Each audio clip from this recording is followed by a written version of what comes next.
Et bonjour à tous et bienvenue dans ce nouvel épisode de Bye Bye Patron, le podcast de l'immobilier, de la liberté et les gros billets.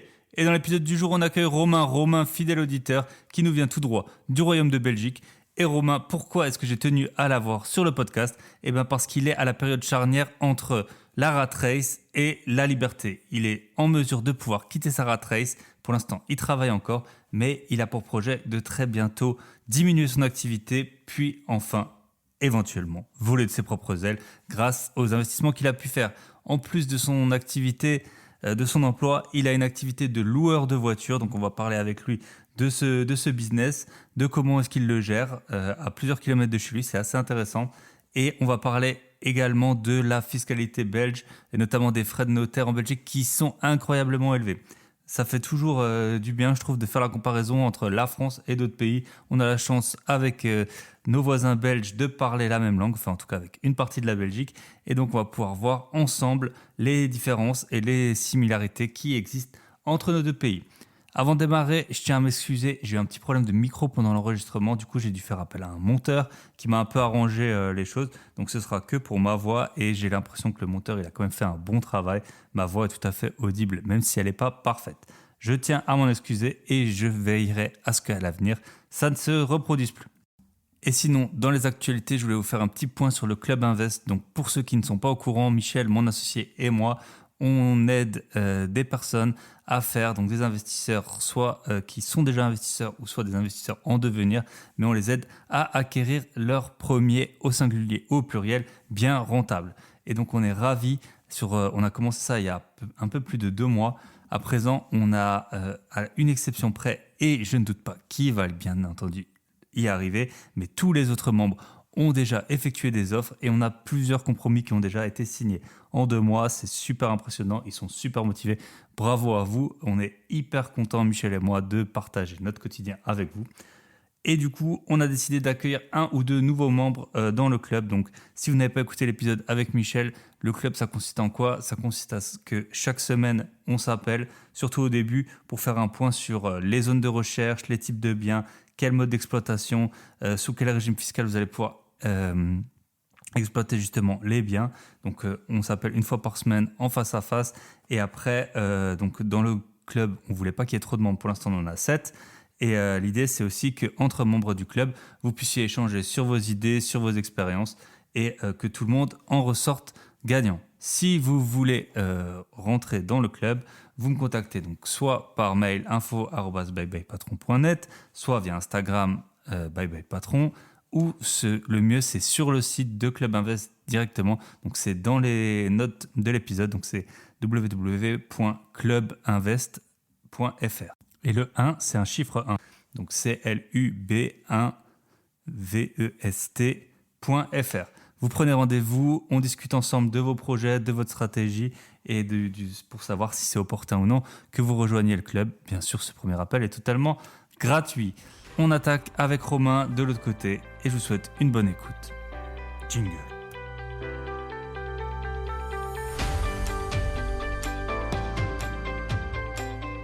Et bonjour à tous et bienvenue dans ce nouvel épisode de Bye Bye Patron. Et aujourd'hui, j'ai la joie d'accueillir un fidèle auditeur en la personne de Romain.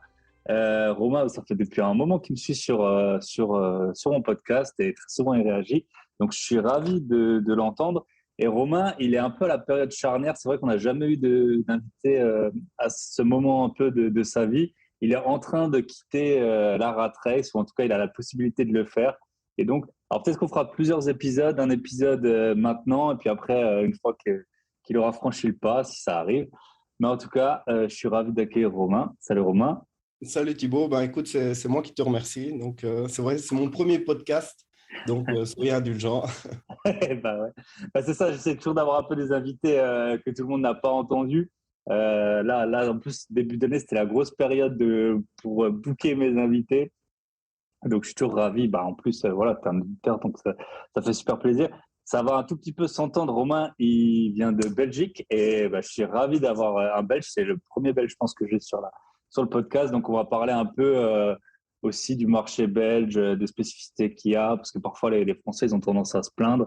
Il y a des trucs qui sont mieux en Belgique, il y a des trucs qui sont moins bien en Belgique. Et donc, on va voir ça ensemble. Du coup, Romain, si tu veux, pour te présenter, en fait, j'aime bien que les invités ils racontent leur première expérience professionnelle ou, tu vois, un peu dans le thème du bye bye patron, à quel point peut-être ça a été une petite désillusion ou, voilà, ou alors peut-être ça s'est très bien passé. Donc, Ouais. Moi, j'ai commencé des études en électronique, donc ce qui équivaut chez vous au bac+3. Mais après ma première année, j'ai raté mes études.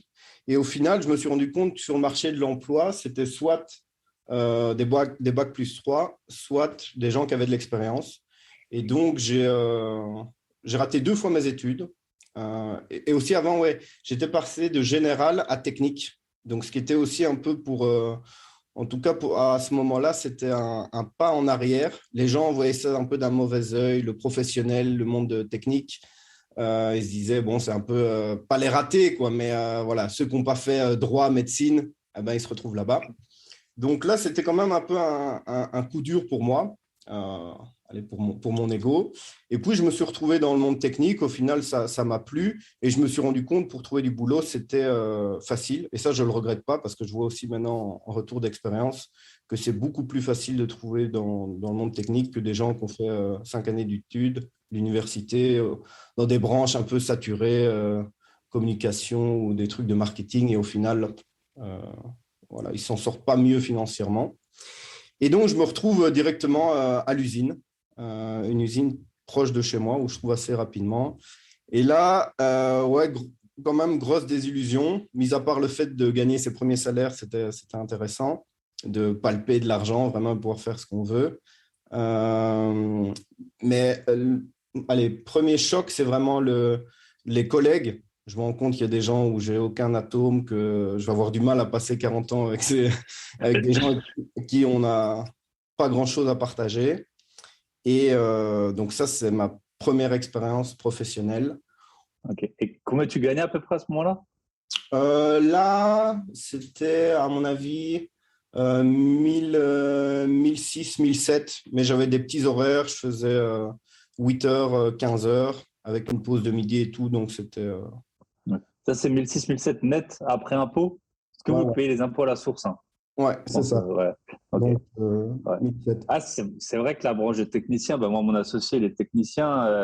Et en fait, tu vois, il a souvent un peu des ponts d'or hein, dans ces métiers. Il n'y a pas eu beaucoup de monde. Tout le monde est allé un peu dans les métiers intellectuels, enfin, moins techniques en tout cas, et qui au final ne sont pas du tout intellectuels parce que tu remplis des checklists ou tu utilises des logiciels qui ont été préprogrammés. Et au final, il s'avère que c'est une bonne branche. Alors, peut-être que quand on a commencé à étudier, on ne le savait pas. Et moi, je m'en souviens aussi, mon premier stage, c'était dans un cabinet d'experts comptables. Mon associé de bureau, c'était un gars un peu simple. Il avait une Twingo avec les tapis tapis là, de sol, tu sais, imitation alu comme ça. Et puis, il mettait de la house à fond. Et puis, je me suis dit, oh, franchement, ça va être compliqué. Là, quoi. Donc, effectivement, c'est souvent plus même que le métier, les gens qui sont là. Et puis, il y en a, ils sont un peu usés déjà par le métier. Donc, Ouais, clairement, clairement. Et ça aussi, tu le vois, tu dis, ah merde, je vais devenir comme ça si je reste trop longtemps ici, ouais, quoi. aigri, quoi. Ouais, ok.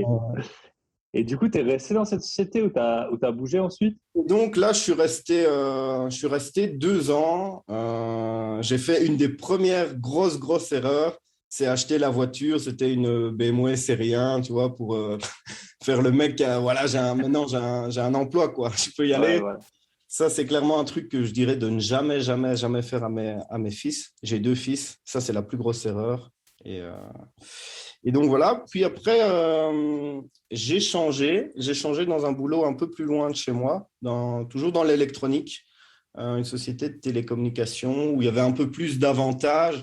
Là, je tournais plus à aller 1009, un peu en dessous de 2000, mais j'avais une assurance pension, j'avais des chèques repas, j'avais plein d'avantages à Que côté. tu n'avais pas à l'usine, quoi, à l'époque, quoi. Ouais, c'est ça. Mais c'était toujours pareil. J'avais allé un bon collègue avec qui je m'entendais bien. Et puis tout le reste, c'était, euh, c'était la prison et un peu le côté esclave, quoi, que j'ai direct Ouais. ressenti assez vite.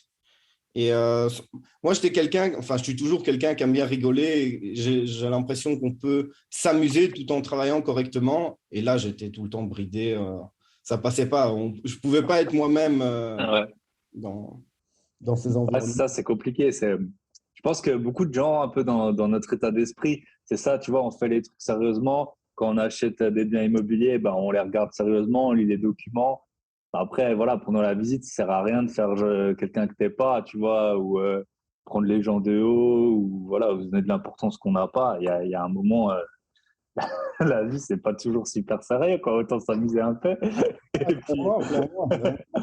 et c'est vrai que moi, ma notaire, l'autre fois, parce qu'on rigole trop chez la notaire, et après, quand j'ai les documents, tu sais, vraiment, je change un peu de ton, hop, je lis les trucs. Donc, l'autre fois, j'ai trouvé un problème dedans, puis après, on rigole, et c'est vrai qu'elle me prend un peu pour un schizophrène, mais en même temps, voilà, tant qu'on fait des trucs qui sont pas super importants, et ben, on peut rigoler, et puis après, on lit ce qu'il faut. Ouais, Ok, et donc, même pour ta santé mentale, je sais plus combien de temps il faut rire par jour pour voilà. Moi, j'aime bien mettre des petites doses comme ça et rigoler un peu, ça Ah, fait le temps. c'est ça, bah, cool. Et du coup, là, t'es resté combien de temps? Quel âge t'as, en fait? On peut le dire, comme ce sera plus simple. Je compte plus mon âge, je suis né en 87, Ok. donc je dois avoir Tu vas avoir les 35 là. Moi, je les ai fêtés la semaine dernière. Donc voilà. voilà. Ok. Et donc là, ouais, t'es resté combien de temps dans cette société? Et donc là, je suis resté 3 ans, je crois que c'est ça, ouais. 3 ans, quatre Ok. ans. Et puis à partir de ce moment-là, on avait comme projet de partir en Australie avec ma copine de l'époque. Finalement, ça ne s'est pas fait parce que elle a un peu pris peur et moi, je m'étais engagé à fond. Je m'étais dit, voilà, je suis là-bas. J'y étais, quoi, déjà. Et puis, elle a fait marche arrière. Puis après, il y a eu deux, trois autres problèmes. Et donc, on s'est séparés avant de partir, quoi. Et donc, je me suis retrouvé là-bas tout seul, à partir là-bas tout seul. Ok. Cool. Enfin, Et cool. Pas cool, mais ouais. l'Australie, c'est bien, hein. Non, mais l'histoire est cool parce que juste avant, j'avais rencontré une fille qui est maintenant la mère des enfants et ma femme toujours. Mais donc, je l'ai rencontrée juste avant de partir là-bas, quoi. Ok. Donc, le plan a encore changé. Et puis, je me suis retrouvé en Australie, quoi. Sans elle ou avec elle? Sans elle au début, puis elle m'a rejoint, en fait. Ok. Ouais, cool. Donc, je suis parti là-bas avec les PVT, la formule classique, quoi. Et là, j'ai vraiment, allez, je partais là-bas vraiment pour aller, j'avais besoin d'une bouffée d'air frais et de nouveau d'avoir une liberté après 5-6 ans de dur labeur dans le Ouais. salariat. Je me dis, je vais déconnecter, aller vivre un peu au soleil et voir comment ça se passe là-bas. Et là, bah, ça a été un peu le tour classique, on va dire, donc Australie, puis Asie du Sud-Est. Et puis au final, on a fait le Mexique parce qu'il y avait un mariage là-bas. Et on est parti Ok. pendant 9 mois, 10 mois, quelque chose comme ça. Et ça m'a fait du bien, quoi, vraiment de partir. Et je me dis, bah, c'est aussi ça la vie, quoi. Et je Ah, voyais bien sûr. Olivier Roland qui parlait, je crois, de micro-retraite. On travaille un peu, puis on prend des petites retraites, puis on retravaille. Et voilà, ça collait totalement. Et à partir de là, je me suis dit, voilà, c'est comme ça que je veux vivre maintenant, quoi. Ok. Et t'as travaillé en Australie? Dans les Ouais, fermes ou les trucs comme ça, ou ouais, dans ouais, les ouais. bars? Ouais. Et donc ça, par rapport à ça, quand je vois un ravier de fraises maintenant, je le vois totalement différemment. Parce que je travaillais avec des Afghans et des Chinois qui travaillaient et étaient payés au rendement, quoi. Donc il y en a qui avaient 50 ans, qui couraient pour remplir leur quota de fraises. Ouais. Et ils étaient bien payés aussi parce qu'après, ils travaillaient 4-5 mois là, ils retournaient en Afghanistan et les autres en Chine, là, et ils vivaient quand même assez bien, quoi. Mm. Donc Ouais, c'est vrai que les salaires, ils sont impressionnants en Australie. Moi, je dis voilà. souvent, mon premier boulot, j'étais auditeur financier, donc à Bac+5, des métiers où tu travailles quand même 10-12 heures par jour. Et j'avais un collègue, il avait été serveur à l'Opéra de Sydney, ben, pareil, en working holiday, là. Et il gagnait 500 euros de plus quand il était serveur en Australie par mois que quand il était ben, auditeur financier, quoi. Et il m'a dit, par contre, tu as des gars, après, bah, au final, tu es serveur, tu peux avoir un peu plus. Enfin, voilà, au moins utiliser les études dans lesquelles tu as étudié, justement. Mais c'est vrai que c'est impressionnant quand tu vas en Australie et dans tous les pays où on dépense beaucoup et on gagne beaucoup, ça te change un peu ta mentalité, tu vois. Ouais. C'est comme aux États-Unis et tout, quand tu y vas et que tu te rends compte du coût et des possibilités qu'il y a, bah, forcément, Et puis voilà, tu as des gens qui travaillent dans des fermes qui gagnent de l'argent, quoi. Alors, c'est pas, je suis sûr que les Australiens gagnent sûrement beaucoup plus, mais au moins, tu te dis, bah, il y a moyen d'en gagner en faisant un truc, pas forcément un boulot dans un bureau ou que sais-je. Ok, cool. Après la notion de l'argent, il y avait le gars, le contremaître un peu là du champ. Et il avait une notion de l'argent totalement folle parce qu'on était au milieu là, de l'Australie, au milieu de nulle part. Et le gars pouvait prendre un billet d'avion pour aller boire un verre avec ses potes à 300 km, tu vois, et dépenser 400-700 $ en une soirée, quoi. Lui, il trouvait ça normal, quoi, parce qu'il en gagnait 7 ou 8 000, quoi, tu vois. Donc, Ouais, ouais, c'est incroyable.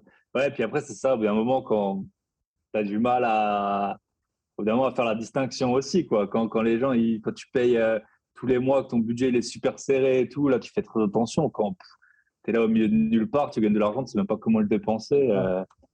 Et ouais, je pense que l'Australie, c'est vraiment intéressant comme pays.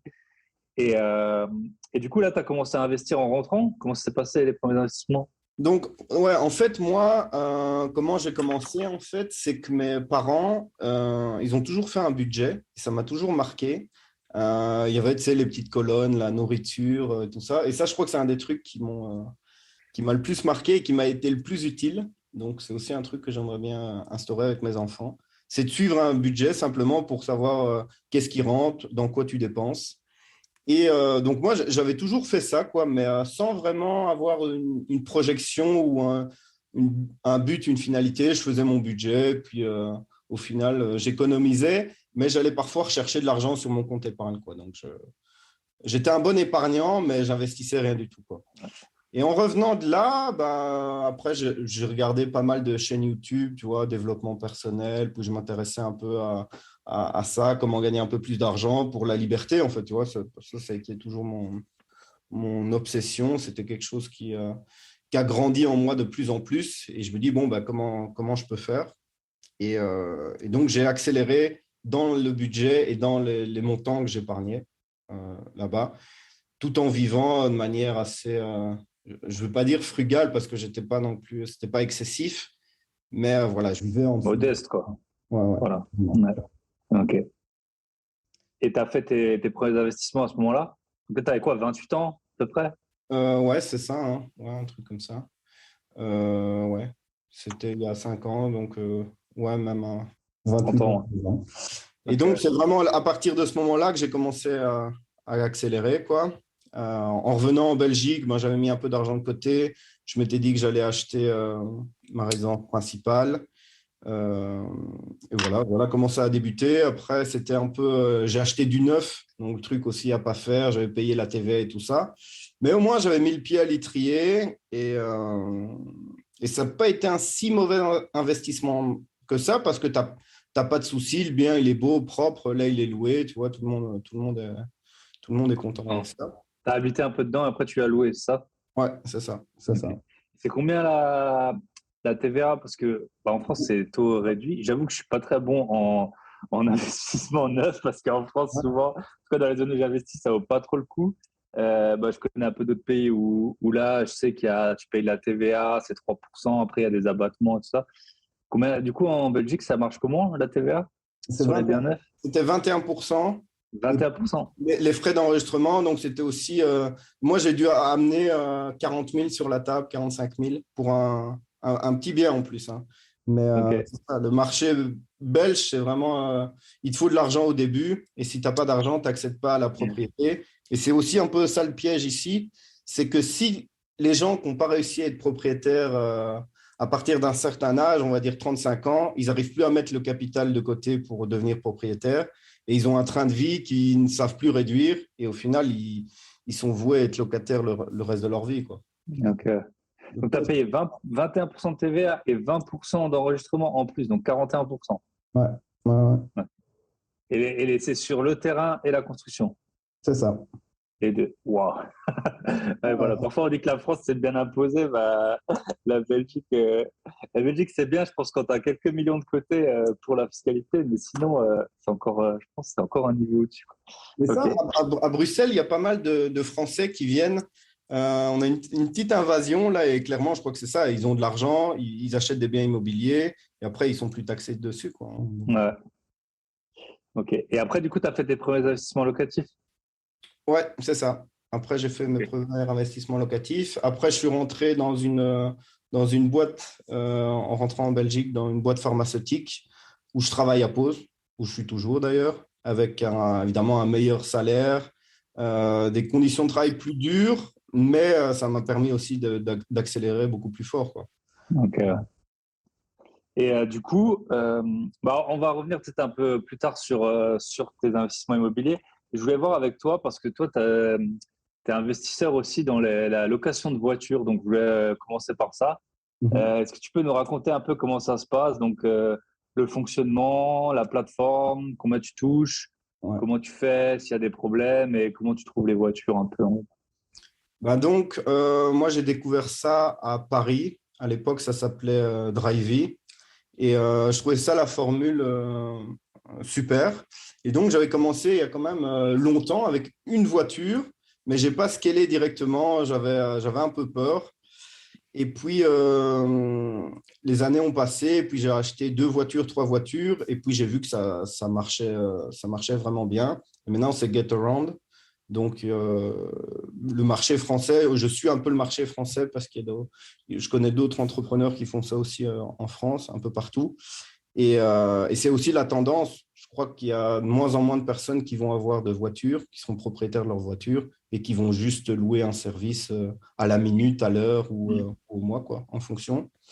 Et donc voilà, là j'ai une flotte de 6 véhicules, euh, micro-citadins ou des styles Clio 108, des trucs comme ça. Ok. Et alors, le nerf de la guerre avec ça, c'est quand tu avances pour le financement, en fait. Tu vois, c'est un peu comme avec l'immobilier, que le banquier te fasse confiance et qui te prête. Donc, j'ai 2 techniques. C'est un financement bancaire classique. Et puis, avec mon épargne, où j'achète des véhicules cash aussi. Et c'est aussi ce qui améliore le bilan de ma société, quoi. Clairement, quand ils voient que un véhicule, ça peut ramener en Belgique entre 350 à 800, 900 euros par mois. Ah ouais, c'est impressionnant. Pour des voitures à quoi, 20 000 euros à peu près. Ouais, même moins, 15 000. Ouais. Après, ça dépend. C'est les pics, ça aussi en été, quoi. Mais c'est un peu ça. Ouais. Et alors, je compte là-dedans aussi les pénalités, tu vois, les remises de carburant, les amendes, quand ils ont des amendes routières et tout ça, tu as des petits. Toi, tu t'en occupes, mais tu leur refactures un fee quoi, ou quelque chose. Voilà, c'est ça. Ok. C'est ça, c'est ça. Et, euh, et du coup, tu fais c'est automatisé ou tu fais une remise des clés et tout de la voiture? Ouais. Alors ça aussi, le truc, c'est pour ça au début, je ne l'avais pas fait parce qu'il n'y avait pas le boîtier Connect, comme ils appellent, donc où tout se fait sur l'application smartphone. C'est le locataire qui fait tout, qui prend les photos, permis, tout ça. Moi, je n'ai pas besoin d'être là et les clés sont dans le véhicule. Et au début, il n'y avait pas ça, donc c'était vraiment chronophage. Parfois, tu avais des locations, tu sais, pendant la journée à midi ou 10 heures. Donc, c'était compliqué. Moi, je travaillais, donc pas évident. Et dès qu'il y a eu le boîtier, ben voilà, je pouvais avoir. Là, on sait avoir quand même beaucoup plus de véhicules. Et tu fais juste une ronde une fois par. Allez, pas à chaque fin de location, mais une fois par semaine pour voir s'il n'y a pas de gros pépins sur tes véhicules. Ok. Et du coup, ils sont près de chez toi, je suppose, ces véhicules. Donc, il y en a quelques-uns près de chez moi, mais vu que j'habite une région où il y a une université qui est pas très loin, mais c'est Bruxelles, quoi. La capitale, c'est là où ça marche le mieux, c'est là où il y a le plus de demandes. Donc, c'est à 30 km de chez moi, une petite demi-heure, j'y suis. Et c'est là où sont la plupart de mes véhicules. Ok. Donc, tu vas avec ta voiture, tu fais le tour, tu vas les voir, C'est ça. ouais. Tu les nettoies parfois? Tu Ouais, les ouais, ouais. aspires? Ben, ça, j'essaie aussi de déléguer parce que l'air de rien, ça prend pas mal de Ah temps, quoi, bah tu ouais. vois. Et au final, si je passe mon temps à nettoyer les voitures, non. C'est ça. Ok. Bah, du coup, ouais, t'en as quoi? T'en as 5. Donc, ça Ouais, commence à faire quand même des sous, quoi. ouais, Vite ouais, 2000 euros, quoi. Hein. Donc, je pense, ou un truc comme ça. ouais, Et ça, c'est ça. c'est. 2000, 3000, après, ça dépend. Et c'est pas stable, tu vois, donc ça dépend Ouais, d'un ça dépend mois. de la période, je pense. Ouais, ouais. Et, euh, et donc, tu as une société as créé une société qui s'occupe de ça, de l'exploitation des voitures, etc. Ouais. Ok. Et, euh, et si, je suppose que s'il y a des pépins sur la voiture, tu es assuré, je suppose? Ouais, donc il y a une assurance qui couvre quand même assez bien.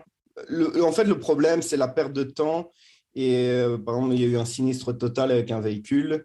Et là, il ne te rapporte rien pendant 2 mois, 2 mois et demi. Donc, tu n'as pas de rentrée.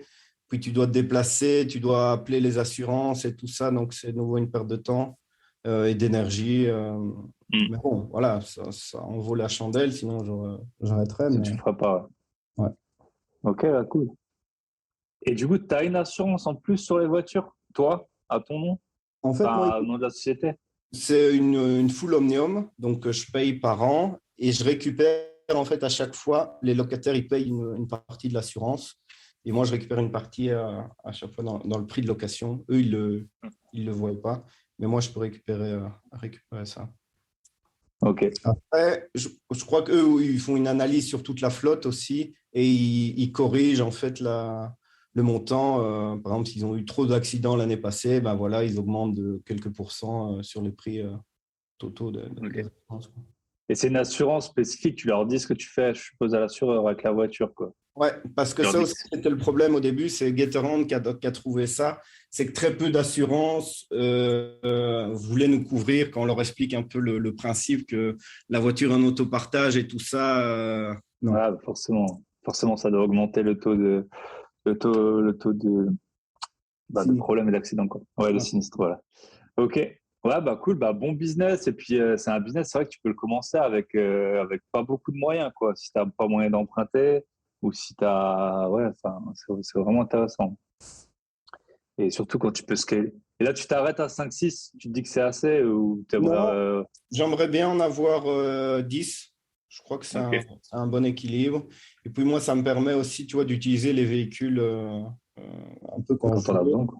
Voilà, c'est ça. Et au final, j'ai plus de véhicules personnels, quoi. J'ai juste ça et un scooter pour aller au travail. Et voilà. Ah ouais. Ouais, bah cool. Ouais, c'est un bon. Ouais, ça, tu peux partir en vacances avec la voiture. Après, tu la mets tout de suite sur le site. Ouais, Et parce que puis, c'est partout en Europe aussi. Donc après, pour attaquer le marché européen, je me vois pas me déplacer partout en Europe, mais en soi, je pourrais très bien avoir une voiture en France, une autre voiture en Espagne, par exemple. Il y a ah, la Norvège qui a ouvert aussi ses portes. Donc, ouais, je pourrais avoir des ah voitures partout en Europe. ouais, bah cool. Ouais, bah c'est un bon investissement. Enfin, je suppose. En tout cas, bah cool. Et du coup, avant d'attaquer l'IMO, toi, tu as pas mal d'investissements financiers aussi. Je Mhm. voulais voir avec toi, quelle était ta stratégie par rapport à ça. Euh, En plus, il est assez diversifié ton portefeuille, j'ai l'impression, d'investissement financier. Donc, peut-être si tu pouvais nous décrire un peu comment tu l'as mis en place et où est-ce qu'il en est aujourd'hui, quoi. Ouais. Bah, moi, ce que je visais avec ça, c'est je fais du DCA sur un ETF World, sur de Ok. Giro, où tous les mois, je mets un pourcentage de mes rentrées d'argent, et ça va à chaque fois là-dessus. Et bah, là, je suis en phase de croissance, donc je ne retire rien, je capitalise à fond dedans, mais je compte retirer, allez, plus ou moins 4%. Je crois qu'il y avait un livre de Thomas Piketty, Capital, qui disait que Mm. tant que tu rognais pas plus de 3 ou 4%, ça allait continuer à grossir, grossir, grossir. Donc ça, c'est un premier investissement. Puis j'en ai un autre avec en action-obligation, un mélange aussi splitté comme ça de tout ça.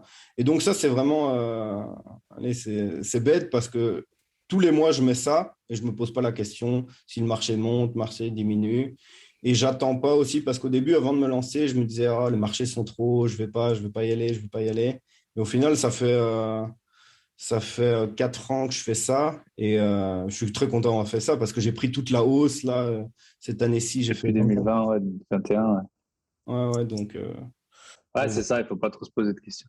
En fait, j'avais lu un truc, c'était que je crois dans l'histoire de la bourse, un jour sur trois, quasiment, c'est un plus haut, tu vois. Enfin, en fait, c'est hyper fréquent les plus hauts. Donc, toi, dans les médias, tu vas entendre, ouais, c'est au plus haut, je rentre pas. Mais en fait, enfin, c'est un truc normal, quoi, d'être au plus haut, vu que la bourse fait que monter, en tout cas historiquement. Et ben, si tu attends que ça rebaisse, puis même après, quand ça baisse, tu vas faire quoi? Moi, toi et moi, on était investisseurs en mars 2020. Moi, je fais du DCA aussi. Mais quand tu es le 1er avril ou Enfin, moi, c'est vers le 20 du mois que je rentre. Franchement, j'y suis allé, mais j'étais pas serein, hein. Quand ton portefeuille il perd 10-15%, que tu vois vraiment la courbe baisser et puis que les 1000 balles que tu as mis un jour, c'est 700 le lendemain, bah peut-être ça fait quand même un peu chier, quoi. Donc, les DCA, c'est ça. C'est vraiment la discipline. Et puis là, en ce moment avec les cryptos, du coup, tu es aussi dans les cryptos. Là, Ouais, ça fait franchement, depuis septembre, ça fait plus ou moins que baisser. Et c'est quand même dur psychologiquement je sais pas comment, tu fais aussi du DCA du coup sur les cryptos? Mais là, je me suis rendu compte aussi que mon aversion au risque sur les cryptos, en fait, je le vis assez bien. Enfin, je ne veux pas dire que ça me fait plaisir, mais bon, ouais, je peux supporter un moins 50% sur une position. Si on va avec le bon état d'esprit en se disant, bon, bah voilà, c'est là et pas vouloir avoir ce montant, même si sur Blockfolio, j'ai été le gars, tu sais, qui rafraîchit toutes les heures pour voir Ouais, la bouge. la nuit tu te réveilles, ouais, vas-y, ouais, c'est ça. J'ai fait ça. Mais au final, non, je le vis assez bien et je vois long terme aussi. Je crois que c'est ça aussi Ok. la clé de ce truc-là, c'est voir vraiment horizon 10, 20, 40 ans, quoi. Ouais, je pense aussi, ce qui change tout, alors c'est une part un peu de chance, mais quand tu es en plus-value, ça fait beaucoup moins mal, tu vois. Quand tu as, je sais pas, 10 000 euros, que tu es à moins 500, au bout de 2 semaines, tu es là, putain, pourquoi je suis rentré et tout. Quand tu as déjà, je sais pas, 50 000 balles, que tu as 10 000 euros de plus-value, si demain tu n'en as plus que 6 000, bon, voilà. Alors qu'au final, c'est le même argent, quoi. De l'argent, c'est de l'argent, mais psychologiquement, ça fait pas du tout le même effet. Et c'est pour ça aussi, ouais, si tu rentres avec un gros billet comme ça, faut jamais faire ça au début parce que si tu rentres au mauvais moment, comme tu dis, t'es pas bien, quoi. Ouais, ouais, non, c'est clair. Et là, du coup, ça représente tes investissements financiers. Combien à peu près de ton patrimoine en pourcentage? Ouais, Donc, on donc, va voir après que tu as de l'IMO et puis peut-être un peu le découper. ouais, c'est un peu trop élevé. Donc, je suis à 20, 24-25%. À la base, je voulais que ça soit pas plus que 5 ou 7%. Les cryptos. Ouais, mais Ouais. vu que je suis rentré en fin 2016, bah, j'ai bien capté la Ah vague ouais, bah et je veux pas encore sortir, tu vois. Et moi, ouais. tu vois, maintenant, on dit oui, si ça descend, si ça en dessous des 40 000, les 30 000, les 20 000, bah, en final, même ça, moi, ça me fait pas peur parce que je Ouais, suis toujours en gain, quoi, tu vois. Même ouais, bien sûr. si on retourne là-bas, quoi. Donc, Et tu fais du truc, du stacking ou du farming de crypto, des trucs comme ça? ouais, mais ça aussi, le temps de suivi, tu sais, je me suis lancé un peu sur tous les projets avec le podcast de la Martingale, là. Je sais pas Ouais. si tu connais. Bah, à chaque fois, je suis un épisode, je dis, ah ouais, ça c'est une bonne idée, je vais me lancer et tout ça. Tu ouvres des portefeuilles partout, puis tu dois suivre et tout ça. Donc, je dois me calmer un peu parce que ça me prend trop de temps et trop de suivi. Euh, Ouais, c'est ça, c'est compliqué. Ouais. Moi, en ouais. ce moment, je suis pas mal sur les launchpads là, pour faire des ICO ou des IDO. Alors, Mhm. c'est toujours, tu achètes la crypto du site, tu la stack. Ensuite, tu as une sorte de whitelist. Ensuite, tu as une sorte de loterie. Ensuite, tu dois être là à l'heure pile pour claim. Et parfois, ce que tu peux claim, c'est genre $20. Tu vois, tu es là, punaise, mais ça fait. Alors, le $20, il peut devenir $500. Mais tu es là, ah, punaise, je me suis connecté 5 fois sur le site pour. Donc, c'est sûr que les cryptos, c'est hyper chronophage. Moi, j'avais un moment bien arrêté. J'étais rentré en 2017 et après, j'ai fait une grosse pause. Bah, c'est là où j'ai acheté la plupart de mes appartements. Euh, et je regrette pas, tu vois, j'ai raté une bonne partie de la hausse. Là, j'ai mon blockfolio. Je sais pas, j'ai perdu peut-être 50, 60 000 dollars par rapport à si j'étais resté. Mais Mhm. en fait, c'était impossible à suivre. Tu vois, là, à un moment, c'était un moment où j'étais hyper occupé.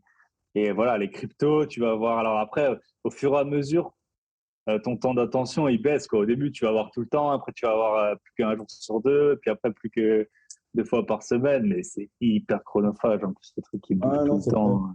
Et maintenant, ce que j'ai fait pour pallier un peu à ça, je me suis mis des tranches horaires, en fait, où je me dis, voilà, je peux regarder les cryptos que pendant X temps, parce que sinon, tu peux regarder 24/24 en permanence, tu as tous des projets, tu en as partout, tu peux... Ouais, c'est dangereux même, limite, quoi. ouais, non, mais c'est une bonne stratégie. C'est clair. Toi, après, ça dépend des métiers, mais si tu as un métier devant un ordinateur avec accès à Internet, mais tu peux te faire virer hein, à cause des cryptos. À force de regarder, tu peux ne plus jamais bosser. Hein. Tu regardes un truc, puis un autre, puis tu as un mec qui va dire ouais, moi j'ai fait x30 sur cette crypto, tu essaies de t'y intéresser. Et tout. Ça, non, Ouais, c'est ça. Et puis même ton attention, parce que moi, c'était ça aussi. Maintenant, au travail, mon esprit était toujours aussi à aller à 20-30% en disant, ouais, qu'est-ce qu'on fait les cryptos? Qu'est-ce que ça a fait ça? ouais, c'est ça. Ok. Et du coup, bah on va aller sur tes investissements IMO.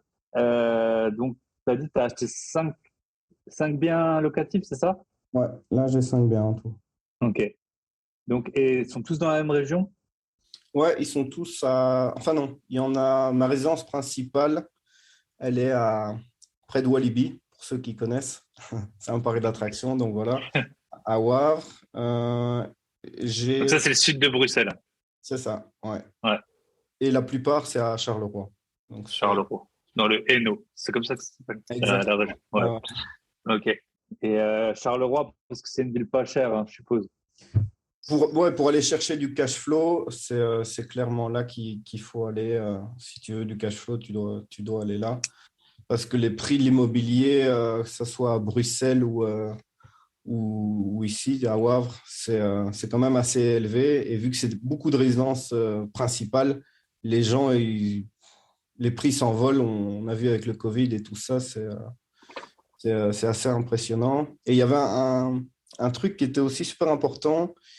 Je crois que c'est Anis Lajnef. Je ne sais pas si tu connais. Non. Ah bah, tu dois le suivre, c'est pas mal. C'est un trader et voilà. Et il disait que ce qui est intéressant aussi de calculer, c'est avant, dans le temps, il y avait par exemple des taux d'intérêt qui étaient plus élevés. Mais au final, si tu travaillais 7 ans de salaire, tu pouvais acheter ta résidence principale, quoi. Corréler Ouais. ça, le temps de travail. Et maintenant, Ouais. on se rend compte qu'il y a des prix pour des maisons que même en 30 ans, 40 ans de ton salaire, tu ne la payes pas, quoi. Hein. T'arrives pas à le payer, ouais, c'est sûr. Ouais. Comme à Bah, Paris aussi, c'est complètement décorrélé de... ouais, bah ouais. Bah, c'est ça, si tu regardes dans des villes, en France, dans des villes chères, tu es vite à plus que 5 000 à 6 000 € le mètre carré. Je sais pas si décemment, tu veux pour une personne 60 mètres carrés, ça fait 300 000 euros. Et puis le salaire moyen dans ces villes, il doit être autour de 30 000 € net. Donc ça fait déjà 10 ans de salaire. Donc, puis tu as 60 mètres carrés. Hein, c'est pas... Et je t'en parle pas dans les villes à Londres, à New York ou à Hong Kong. Hein. Mhm. Et, c'est quoi à peu près les prix au mètre carré? Tu peux à Charleroi, vers là où tu habites, qu'on ait un peu une idée à Après, Bruxelles? il y a des biens quand même allez, vraiment sinistrés où tu peux avoir des trucs à 700 € le mètre carré. Et bon, c'est vraiment des trucs, Faut faut tout faire. refaire, quoi. Ouais, ouais, ouais. Et après, ça peut augmenter, allez, des maisons, on va dire, de 170 mètres carrés. Tu vois, c'est un peu ça, c'est 400 000, 450 000, là où Ouais, j'habite. donc ouais, c'est quand même vite, ouais, largement plus de 2 000 € le mètre carré. Ok. Et, euh, et du coup, bah, si tu peux nous présenter un tout petit peu le système belge. Donc, on a vu qu'il y avait 21% non, 21, c'est la TVA, Ouais. 20% de droits d'enregistrement. Et après, la banque, comment elle te finance? Souvent, elle demande de l'apport, hein, je pense. Ouais, C'est ce c'est que je ça. Donc, sais. en fait, la différence entre la France et la Belgique, et que moi j'entendais dans tous les youtubeurs un peu qui disaient qu'on pouvait emprunter sans argent et tout ça, bah ici, c'est pas vraiment vrai, quoi, parce que pour accéder, il faut que tu aies 20% du prix d'achat, mis à part Donc, ta résidence principale, quoi. Dès que tu veux te mettre à investir, il te faut du cash. Sinon, après, tu as des montages financiers avec du bullet où tu vois, tu peux regrouper et faire des hypothèques. bullet, c'est in fine, ouais. En gros, Ouais, c'est ça. ouais, tu payes plus tard, ouais. Ouais. Mais si tu veux enchaîner, il te faut de l'argent parce que la taxation ici en Belgique, elle se fait au début, quoi. L'État fait ça au Ouais. début et les loyers ne sont pas taxés. Donc ça, c'est quand même un avantage et une belle sécurité. C'est facile, tu sais que si tu as un logement ici qu'il est payé, pour le moment, ils ne font pas de taxation. Parce qu'ils en parlent beaucoup ici aussi en Belgique de vouloir taxer les loyers. Mais au final, s'ils taxent à l'entrée les droits d'enregistrement et en sortie les loyers, c'est pas possible, quoi. Ouais.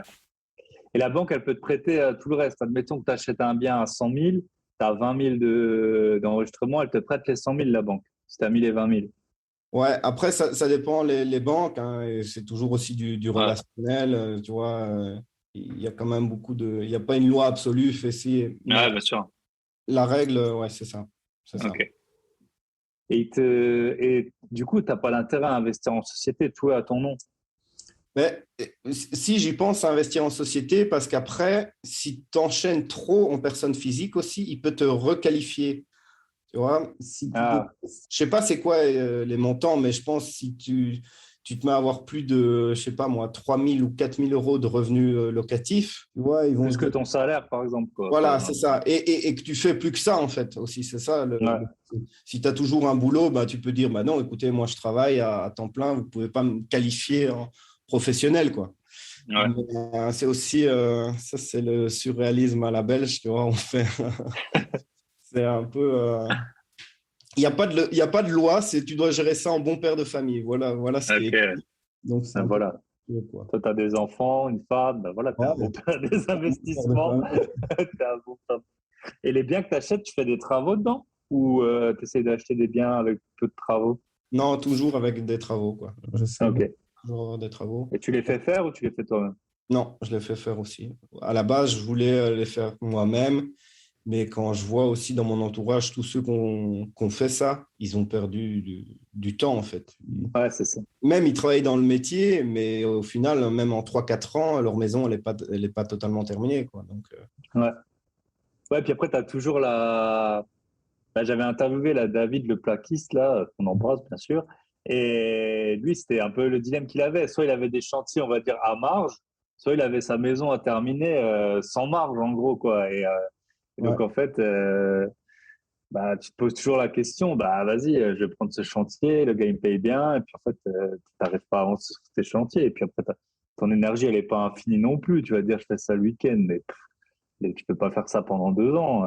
Non, c'est clair. Et à l'usure, ben voilà, ça te fatigue. Et, si tu veux enchaîner, ouais, c'est pas, je crois que c'est pas le temps de le faire soi-même, quoi. Ouais, c'est ça. Rien que refaire une pièce quand tu vois le temps que ça te prend, tu vois. Ouais, même peindre, hein. Ouais, même peindre, c'est ça. Donc, ouais, ok. Ben, et donc, les biens que tu as achetés, c'était à peu près dans les 1 000 euros le mètre carré à Charleroi? Ouais, un petit peu moins, un petit peu moins. Il y avait Ok. pas mal Et c'est quoi comme type d'appart? C'est des appartements? Bah, non, c'est des maisons unifamiliales. Les appartements, le premier bien que j'ai acheté, c'était dans une copro. Et ça, c'est quand même avec les charges et tout ça. J'ai pas trop kiffé. En plus, Et c'est voilà. avec des vieux, donc ils veulent à chaque fois refaire tous des trucs inutiles. Un exemple, ils veulent changer le parlophone. Parce qu'il y avait trop de boutons, c'est trop tactile, quoi. Donc, ils sortaient pas. Ouais, ouais, Donc, c'est ça. Ben, moi, ça m'est arrivé, en fait. J'avais acheté, bah, au final, à un moment, j'avais acheté un appartement neuf, mais voilà, parce que ça valait le coup. J'avais une bonne opportunité où j'ai habité dedans. Et en fait, les prix, ils ont fait que monter. Donc, toi, à la limite, tu es content pour ton appartement. Mais ce qui s'est passé, c'est que tous les nouveaux propriétaires qui sont arrivés, bah, ils étaient plus riches que nous, tu vois. Parce qu'en fait, bah, voilà, forcément, ils ont payé 20, 30, 40% de plus que toi pour le même appartement que toi. Et du coup, ils étaient hyper exigeants, tu vois. Et, par exemple, nous, on sortait les poubelles nous-mêmes. Et c'était la fin du monde, tu vois. Alors, ça a été tout de suite, il a fallu faire venir une société pour sortir les poubelles. Après, c'était, ouais, il y a une petite odeur d'humidité au -2 dans la buanderie. On va faire de l'aération et tout. C'était tout de suite des. Puis toi, c'est là où tu habites, tu n'as pas envie de t'embrouiller avec tout le monde non plus, tu vois. C'était une petite copro, mais du coup, c'était tout de suite des 3, 4, 5 000 balles divisées en 10, tu vois. On était 10 dans la copro. Tu te dis, punaise, bah, ils n'auraient pas pu. Enfin, si on avait eu les anciens propriétaires, ça n'aurait pas arrivé, quoi. ah ouais, non, c'est clair. Et puis, t'es pas maître de Des ton bien. dépenses, quoi. Et Ouais. c'est dans les deux sens. Moi, j'ai un bien, tu vois, dans un petit immeuble comme ça, il n'y a pas d'ascenseur, il n'y a quasiment pas de charge, mais il y a un des propriétaires, il n'a pas un rond. Et du coup, par exemple, il faudrait changer la porte d'entrée. Ça fait 3 ans quand on est en pourparlers pour cette porte d'entrée, ça va coûter, je sais pas, 4 000 euros. Et lui, il a pas un rond, tu vois. Et moi et l'autre copropriétaire, on va pas avancer les fonds. En plus, il fait tout le temps, tu vois, il nous embête tout le temps. Et donc, c'est ça, faut des copropriétaires, c'est hyper compliqué, qui ont à peu près les mêmes, en tout cas, les mêmes intentions de dépenses, si ce n'est les mêmes revenus, parce que sinon, ça va pas aller, quoi. Soit le bien, il va complètement se défraîchir, ou soit vous allez avoir tout le temps des nouvelles idées, puis changer la porte, je sais pas quoi. Ouais, il y a tout le temps à faire. En fait, si tu Ouais, finis, quoi, les travaux. ouais, ok. Et tu peux nous donner un exemple typique d'une maison, voilà, combien tu as acheté? Alors, tu n'es pas obligé d'aller super précis, mais combien tu as acheté, combien tu as mis de travaux, combien ça se loue, qu'on ait un peu un ordre d'idée de Ben, écoute, le dernier bien, j'ai acheté 90 000 et il faut 90 000 du coup, hein. Ouais, pour 90, les. ouais. Ouais. Et faut rajouter 55 de travaux. Ah ouais, quand même, ouais. Ouais, C'est ouais, ouais, ouais, ouais. Mais après, ça dépend des biens aussi. Parfois, il y a un autre bien où tu peux juste rafraîchir et garder pour avoir quelque chose de correct. Parce que ça aussi, au début, je voulais faire trop beau, enfin comme si moi j'allais habiter dans ce bien-là. Et ça, Mm. c'est aussi un piège à pas faire, quoi. Et tu te rends compte aussi quand tu t'enchaînes les visites qu'il y a beaucoup de gens qui vivent dans des biens, pour eux, enfin, ils sont super contents de vivre là-dedans, quoi. Ils n'ont pas besoin d'avoir Mm. du marbre partout. Donc ça, c'est un des pièges à éviter, quoi.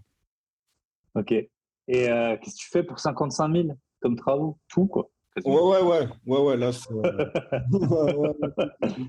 Mis à part la toiture, ouais, tout. Et comment tu suis le chantier? Tu y vas souvent? Tu as un genre de maître d'œuvre ou quelque chose? Ouais, l'entrepreneur, après, il travaille beaucoup via WhatsApp. Donc ça, c'est aussi génial. Moi, je suis content de travailler avec lui parce qu'il répond. C'est un jeune, donc il est connecté, on va dire. Et il Mm. m'envoie plein de trucs en vidéo. Je peux l'appeler. Donc ça c'est super. Et c'est aussi le plus dur de trouver un bon entrepreneur, quoi. Ouais, Et bien sûr. Ouais. bien, Surtout quand tu mets un ticket à 50 000, à ouais, 50 000 euros, quoi. ouais, ouais. Mais en fait, pourquoi j'ai fait ça? Parce que sinon, tu es directement en concurrence avec des résidences principales, quoi. Et les gens, ils veulent acheter leur maison et rien faire dedans, quoi. Et Mm. donc, Ouais, ils veulent habiter dedans. ouais, les biens qui sont propres, habitables et tout ça, tu as directement en concurrence avec toi. Ça ne sera pas trop des investisseurs, ça va être des familles ou des gens qui Ouais. veulent acheter. Et eux, alors, ils peuvent augmenter. Nous, on a un truc en Belgique qui est pas mal, ça s'appelle Bidit. C'est des ventes aux enchères, en fait, notariales. Et donc, tu as des Ok. biens qui sont là et tu vois directement qu'il y a des gens qui veulent la maison, le coup de cœur, tu vois, et qui, Ouais, dans les prix, c'est incroyable, quoi, hein. Après, ouais, c'est ça. on dit que les gens n'ont pas d'argent, mais je crois qu'en Europe, le Belge, c'est un qui a le plus sur ses comptes épargne. Et on l'a vu avec Ok. le Covid, c'est que les gens se sont déchargés dans l'immobilier, quoi. Les prix ont bien Ok. augmenté ici. Ouais, c'est ça. En fait, il faut vraiment un peu. Ça peut être dans les deux sens, tu vois. Tu vas avoir des. Moi, je suis dans certaines villes où c'est pas cher et où j'essaye de pas qu'il y ait trop de travaux, d'acheter des biens où il n'y a pas trop de travaux. Parce qu'en fait, tu vas avoir des investisseurs qui vont juste se dire ouais, je veux faire du déficit. Alors en France, tu peux en plus faire du déficit, tu payes moins d'impôts et tout. Et en fait, dès qu'ils vont voir des biens avec travaux, ils vont réfléchir ouais, bonne affaire, tu vois. Ils vont même pas en fait se poser la question. Et alors, c'est pas tout le temps, mais tu peux avoir ça comme problème. Et après, dans l'autre sens, c'est pareil. Tu peux avoir des biens dans certains marchés où tu as des gens, ben, ils veulent absolument un bien et ils vont le payer n'importe quel prix, quoi. Ils vont aller à la banque, elle va leur dire, vous pouvez emprunter 400 000. Ils vont dire, je vais habiter dans cette rue, je Ouais. veux avoir 3 chambres. Si le prix du marché, c'est 300, bah, si le bien il leur plaît, ils vont payer les 400 s'il faut, quoi. Ouais, et après, le marché se dit, ah bah tiens, le vrai prix, en fait, c'est plus 300, c'est 400 maintenant. Ouais, c'est ça. Je pense que si tu as déjà acheté avant, tu es content. Si tu es encore en phase d'achat, eh ben, beaucoup moins, quoi. Ok. Et du coup, bah, pour en venir justement à ton emploi, là, donc maintenant, on a vu que tu un peu à une phase. Donc, tu as les voitures qui tournent, tu as les 5 biens qui tournent. Ah, on n'a pas dit, et la maison, là, donc du coup, ça fait 145, plus on va dire le notaire, 160. Combien ça se loue à peu près? 800, 850. Ok, donc 10 000, ouais, 10 000 par an, quoi, grosso modo. Et tu as des emprunts sur 20 ans là-dessus? 25. 25 ans. Après, Ok. moi, j'ai mélangé parce que donc il y a des montages un peu financiers, un peu plus complexes dedans pour dégager du cash flow avec tout ça, où j'ai mis ma résidence principale en hypothèque et tout ça. Donc, c'est pas un crédit pour un bien, c'est un peu plus complexe, quoi. Ok, tu as plusieurs biens dans un truc et tu as une partie en in fine, du coup, en Ouais, boulette? ouais. Ok, ouais, du coup, tu as du cash flow. Bah, c'est vrai que dans un monde idéal, les taux, ils sont à 1%. On pourrait acheter n'importe quel bien, même à 5% de renta. Tu te dis, bah, je paye les 1% d'intérêt, ce serait tes Ouais, seuls frais, en gros. Et puis, à la fin, il y a du filet, bah, tu vends le bien juste avant. Et puis, même si tu le revends au même prix, bah, tu as ouais, touché avec 7% de la clairement. valeur du bien pendant. Et tu as raison de le souligner parce qu'en fait, parfois, avec cette formule-là, tu dis, bah, en fait, tout est rentable, quoi. Du coup. Ouais, ouais, c'est ça. Non, non, mais c'est vrai, ça peut augmenter aussi Ouais. les prix, quoi. Tu dis, bon, bah, tant pis, ça va augmenter et on verra bien plus tard, quoi. Ouais, bien sûr. Ouais, ouais, c'est ça, tu as des marchés où pour que les gens ils puissent investir, on leur met 25% en boulette.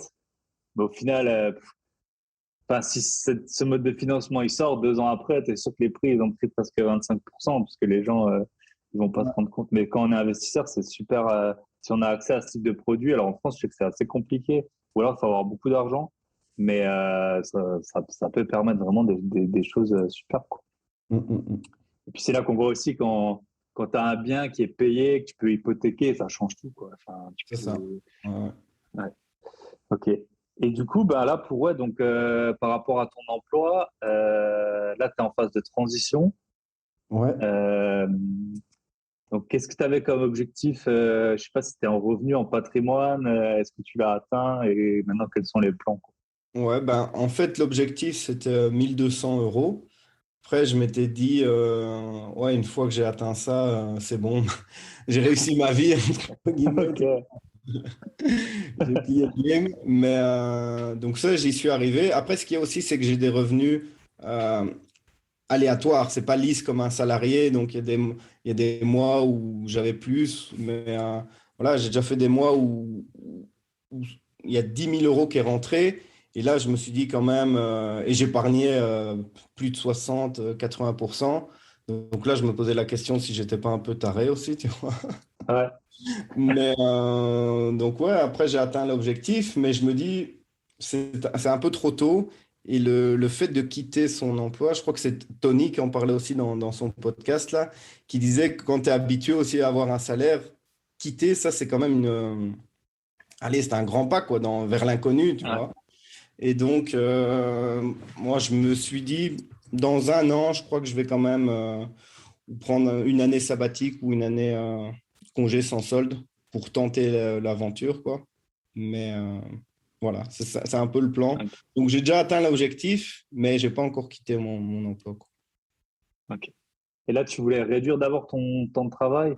Ouais, c'est ça l'idée. Et aussi parce que ce qui est le plus dur au début, c'est quand tu travailles à temps plein, c'est dégager du temps pour tes autres business, quoi. C'est Ouais. le frein, c'est ça, quoi. C'est à 24 heures dans une journée. Et tu sais pas faire. Donc, c'est pour ça que tu avances doucement au début. Et ouais, le temps, c'est pour ça qu'on entend aussi que le temps est plus précieux que l'argent, bah ouais, Ouais, tu le c'est ça. comprends. Maintenant, je le comprends, quoi. Je le comprends Ouais. mieux. Ouais, parce que là, les 1 200, c'est vraiment très modeste parce que là, avec tout ce que tu as pu faire, les 5 biens, tes investissements financiers et tout, tu épargnes plusieurs fois ça par mois, très probablement, Ouais, quoi. ouais, clairement, mais Ouais, c'est là dans la logique et dans mon cerveau, c'est bizarre ce qui se passe parce que je l'ai atteint, mais c'est comme si je réalisais pas vraiment, en fait. Tu ouais, vois.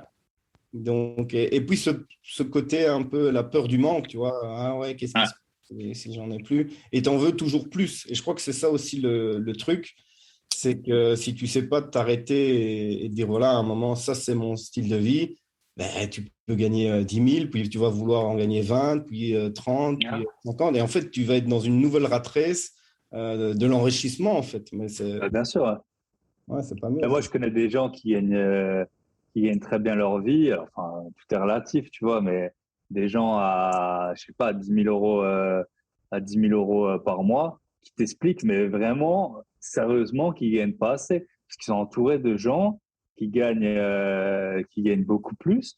Et tu vois, ils sont honnêtes, en fait. Enfin, c'est pas, t'as pas l'impression, tu vois, tout est relatif. Nous, si tu prends un gars au Soudan, ben voilà, nous, un gars qui a les revenus minimum, il a l'eau courante et tout, tu vois. Ben après, il y a des niveaux qui sont différents et tu as des gens, pour eux, bah, si tu veux aller en vacances, c'est que, je sais pas, à Kstatt ou à 3 ou 4 000 balles la semaine. Et c'est comme ça, tu vois. Et dans leur monde, c'est comme ça que ça se passe. Et Ouais. tous leurs potes avec qui ils étaient en cours et tout, et ben, ils ont des revenus à 20 000 balles. Et puis toi, tu n'as que 10 000. Et c'est pas assez. Ils te l'expliquent. Et puis après, ils ont une maison. Bah, ils ont la même maison que leurs parents ils avaient. Et tu vois, en fait, donc c'est sûr qu'à un moment, il faut dire stop. Et aussi, il faut faire très attention au risque que tu peux prendre pour. Enfin, nous, on voit bien dans l'immobilier, tu vois. Même là, on parle de in fine. C'est clair que c'est génial d'avoir des crédits in fine, mais tu augmentes ton risque à fond, quoi. Je veux dire, si demain le marché, d'un coup, il perd 30-40%, bah, tu sais plus rembourser tes crédits, quoi. Donc, faut toujours, ouais, faut relativiser. Ce qui est bien quand tu montes petit à petit, c'est que ton entourage, en général, il garde des revenus qui sont à peu près similaires, et puis du coup, ça te permet de relativiser. Tu vois, tu parles. Si ta femme, si ta femme, elle veut toujours travailler et qu'elle gagne 3 000 euros par mois, et ben, toi, tu vas pas chercher un niveau de vie à 30 000 balles par mois, et inversement, quoi. Ouais, c'est clair. Et c'est pour ça Ouais. que je pense aussi toujours avoir son budget et s'y tenir. En fait, tu vois, moi, j'ai un montant, je sais que ça, c'est mon montant lifestyle et c'est sur ça que je Mhm. dois me baser, quoi. Et donc, je fais, allez, on fait le point une fois par an, on se dit, ah ben voilà, on va peut-être un peu augmenter ci ou ça, mais on suit le budget, quoi. Parce que sinon, après, ouais, tu pourrais partir en freestyle et dépenser plus que tu peux te permettre, je crois. Et c'est vraiment ça la clé, je pense. Parce Ouais. que je me posais aussi des questions, tu vois, quand tu vois des athlètes pros comme Mike Tyson, Ronaldinho et tout ça, comment est-ce qu'ils peuvent être ruinés ou avoir tout dilapidé? C'est Ouais. incroyable quand même quand on y pense. Eh ben, ils l'ont fait. Ouais. Ils l'ont Ouais. fait. Ouais, mais tu vois, quand tu es footballeur, tous tes potes, ils roulent en Audi RS7 là, ou en Ferrari. Bah, tu sais, ils montrent N'Golo Kanté, là, c'est le seul qui a une voiture que tout le monde pourrait avoir, quoi. Ouais. Et, euh, et donc, c'est ça, en fait. Tu sais, on dit que tu es la moyenne des 5 personnes, faut bien t'entourer et tout, mais il faut faire hyper gaffe. Moi, quand j'étais au lycée, j'ai un pote qui a fini en prison parce qu'il voulait suivre le niveau de vie des autres et il a commencé à vendre de la drogue pour suivre le niveau de vie Mhm. un peu des gars, des nantis, tu vois, du système, quoi. Et c'est sûr que, ouais, c'est trop simple, tu vois. Parfois, tu es là, ouais, le gars, il a gagné des millions, il a tout claqué. Bah ouais, mais dans son monde, des millions, c'était, C'est rien, c'est normal, quoi. Hein. ouais, c'est normal. Et puis en plus, eux, bah, c'est pour très, très peu de temps, quoi. T'es à 35 ans, bah, tu l'auras plus. Et puis, tu vois, là, je sais plus, j'ai vu, il y a un joueur là, je sais plus, un ancien de Arsenal, il joue à Djibouti, tu vois. Tu te dis, mais punaise, comment il s'est retrouvé dans le. Oui, où il y avait un autre, là, l'Ivoirien, qui était limite SDF, là, je sais plus comment il s'appelait, là. Ah, je sais pas. Ouais. Ah, mais c'est Eboué, sûr que je ça. me demande si c'est pas Eboué ou. Ouais, je sais plus. Mais en tout cas, ouais, c'est sûr que ça. Voilà. Faut toujours relativiser. Et on dit aussi, ouais, on a du mal à voir ce que les gens qui ont 10 fois moins ou 10 fois plus que nous, c'est leur vie, tu vois. C'est Mhm. vrai que toi, si tu es à 4 000 euros par mois, si tu es à 40, bah, ta vie, il y a tout qui change, quoi. Il y a tout qui. Ouais. il y a- Et ouais. Ah, bah, c'est intéressant. Et en tout cas, bah, là, tu es quand même sur la bonne voie, hein, visiblement. Pour, et puis, du coup, si tu quittes, là, tu as dit que tu vas peut-être prendre une année sabbatique. Mhm. Qu'est-ce C'est quoi tes projets pour cette année? Et puis après, si tu te rends compte que, et je pense que ça va bien se passer, qu'est-ce que ça va être quoi tes projets pour la suite, quoi? Ben, écoute, là, cette année-ci, c'est vraiment un peu l'année où j'accélère à fond, le dernier effort, on va dire le sprint Ouais. final. Donc, de l'immobilier, augmenter un peu les voitures. Et après, comme je le disais, j'aimerais bien un peu me recentrer sur ma santé, parce que clairement, je crois que tu sacrifies pas mal de choses. Enfin, pour ma part, tu vois, que ce soit en sommeil, en sport et tout ça, j'ai un peu délaissé tout ça pour être focus à fond là-dessus. Donc, un peu me recentrer là-dessus, prendre du temps pour moi. Et comme je te le disais en off, tu vois, je pense que j'aimerais bien tester des nouveaux métiers, quoi. Pas ne plus rien faire, mais pouvoir être libre et dire, ah bah voilà, j'essaie. Même l'intérim, je me suis dit de temps en temps, pourquoi pas aller en intérim, faire des petites missions comme ça, ponctuelles, voir un peu si ça match, rester, tu vois, quelques mois, puis sortir, parce qu'il faut voir aussi ce côté-là de l'intérim, tu vois. Ouais. Donc, peut-être un des seuls gars à penser ça, mais je crois que je vais le tester, quoi, en tout cas. Ouais. Et Bah, tu as des gens qui font ça, c'est assez courant chez nous, par exemple les kinés, tu vois, quand ils finissent leurs études, euh, ils font des remplacements, tu vois, par exemple 3 semaines, et après ils peuvent gagner pas mal d'argent pendant ces remplacements. Et tu en as beaucoup qui voyagent comme ça, tu vois, ils vont faire 3 semaines, après ils bossent pas 3 semaines et tout ça. Ouais. Et puis après, c'est comme on le disait, en fait, ton niveau de vie, il te rattrape. Tu te dis, il pourrait faire ça tout le temps, tu vois. Ça, je pense qu'en faisant ça, tu peux gagner très facilement 2 000 à 3 000 € par mois. Et après, tu te dis, bon, bah, vas-y, je vais ouvrir mon cabinet. Et puis après, ah, bah, vas-y, je vais prendre un kiné, je sais pas comment ils appellent ça, associé ou collaborateur ou quoi. Et puis en fait, tu travailles tous les jours, alors qu'en fait, tu sors t'es étudiant, tu vis avec moins de 1 000 € par mois. Et puis après, tu peux avoir 2 ou 3 fois plus en travaillant très peu. Mais c'est sûr Ouais, ouais. que c'est une bonne approche. Et puis voir des trucs, c'est vrai qu'on a fait tous des. Moi, j'ai fait des jobs d'été, j'ai travaillé chez Decathlon et tout. Bah, c'était cool, j'étais content que ça s'arrête, mais au final, c'était cool, tu vois. Tu vois des trucs Ouais, et puis sympas, quoi. rencontrer d'autres personnes aussi, parce que moi, dans le boulot que j'ai là, je rencontre pas beaucoup de monde. Je suis tout le temps avec la même équipe. Et vu que je travaille, je fais les 3 pauses, ben, au final, je suis un peu déconnecté de la vie sociale. Ça aussi, j'ai remarqué. C'est, 3 pauses, c'est 3 fois 8 heures, quoi. ouais, Matin, après-midi, soir. ouais. Ouais, Et ok. donc, bah, quand il y avait des repas et tout ça, j'étais soit fatigué ou soit je travaillais après. Donc, j'étais pas vraiment dans l'ambiance, quoi. Et c'était boulot tout le temps. Nous, c'est Ouais, 365 jours par an, 24 sur 24, quoi. Donc ouais, ouais. c'est vrai que c'est. Après, faut pas se le cacher, tu vois. Il y a un peu des vases communicants. Et là, en ce moment, moi, je fais plein de trucs, tu vois. Là, j'ai le podcast, mine de rien, ça me prend vite 4 heures. Là, on va finir le truc, je vais faire l'intro. Tu vois, ça me prend facile 4 heures par semaine. On a nos élèves, on a plein de projets là avec mon associé, plus tous les autres que j'avais déjà. Et ben, tu vois, là, c'est clair que je vais pas aller courir ce soir, tu vois, parce que j'y arrive pas, tu vois, clairement, j'y arrive pas et j'ai pas le niveau d'énergie, il est limité. Et, puis, bah voilà, là, je pars en voyage dans 10 jours, j'en reviens, bah, ça prend du temps. On aimerait tout faire, mais on peut pas tout faire, quoi. Après, l'immobilier, ce qui est bien, c'est qu'en général, tu mets un gros coup et puis après, ça tourne tout seul, quoi. Ouais, clairement. Mais il y a d'autres trucs, c'est différent, quoi. Ok. Ouais, mais cool, hein. Franchement, beau projet. Et puis, je pense que du coup, on te recontactera à ce moment-là. Du coup, j'ai des questions. Là, on arrive à l'heure de podcast. Donc là, on a déjà vu ce que tu ferais. En fait, je t'avais posé la question, c'était ouais, si t'as un mois pour faire ce que tu veux, sans aucune corvée ni rien. Donc, ce serait ça, sport, sommeil. Ouais.